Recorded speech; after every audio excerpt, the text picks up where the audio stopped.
Assalamualaikum warahmatullahi wabarakatuh. Apa kabar Ibu Bapak Guru hebat? Tetap semangat dan bahagia. Kali ini saya akan berbagi aksi nyata dengan menyebarkan pemahaman tentang Merdeka Belajar. Aksi nyata ini dilakukan setelah saya mempelajari topik Merdeka Belajar pada platform Merdeka Mengajar. Dalam topik Merdeka Belajar, saya diarahkan untuk memiliki pemahaman gagasan dan prinsip pendidikan berdasarkan pemikiran Ki Hajar Dewantara, pemahaman untuk memfasilitasi murid agar tumbuh sesuai kodratnya, serta penerapan pembelajaran yang memerdekakan murid.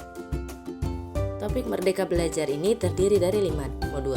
Modul pertama, mengenali dan memahami diri sebagai pendidik.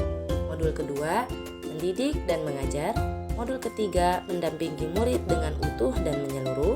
Modul keempat, mendidik dan melatih kecerdasan budi pekerti. Modul kelima, pendidikan yang mengantarkan keselamatan dan kebahagiaan. Mari kita bahas satu persatu. Sebelumnya, saya memahami Merdeka Belajar adalah hanya untuk murid. Namun ternyata setelah mempelajari modul ini, saya sadar bahwa sebelum melangkah pada murid, kita harus mengenali diri kita terlebih dahulu, terutama dalam mengenali dan memahami diri sebagai pendidik.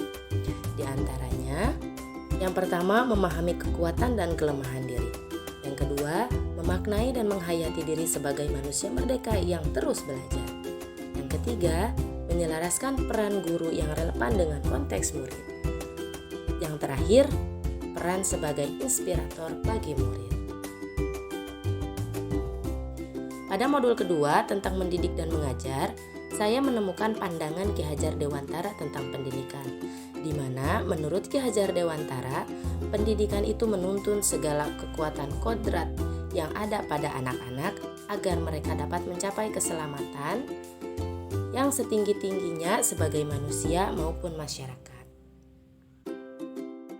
Hal ini menyadarkan saya bahwa pengetahuan atau wawasan yang kita berikan kepada murid harus membawa murid pada keselamatan dan kebahagiaan dalam kehidupan, sesuai dengan kekuatan kodrat yang dimiliki murid.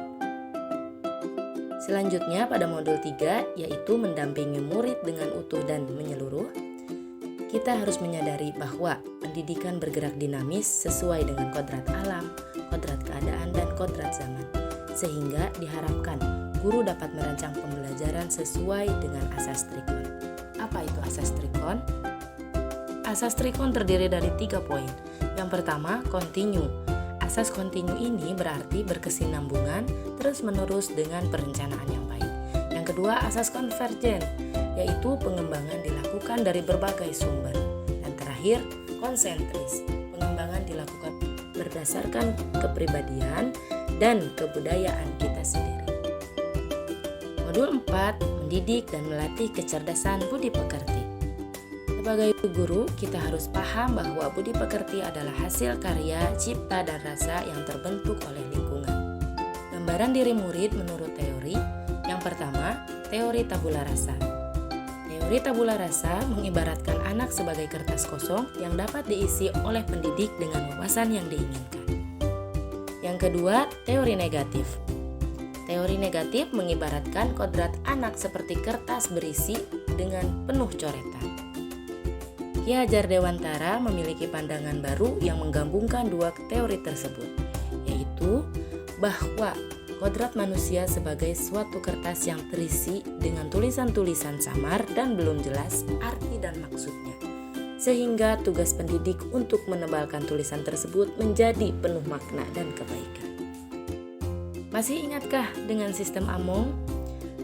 Pada modul ini, guru diingatkan kembali untuk menempatkan diri sebagai posisi guru, yaitu pada posisi Ingar Sosung Tulodo, Ing Madyo Mangun Karso, dan Tuturi Handayani.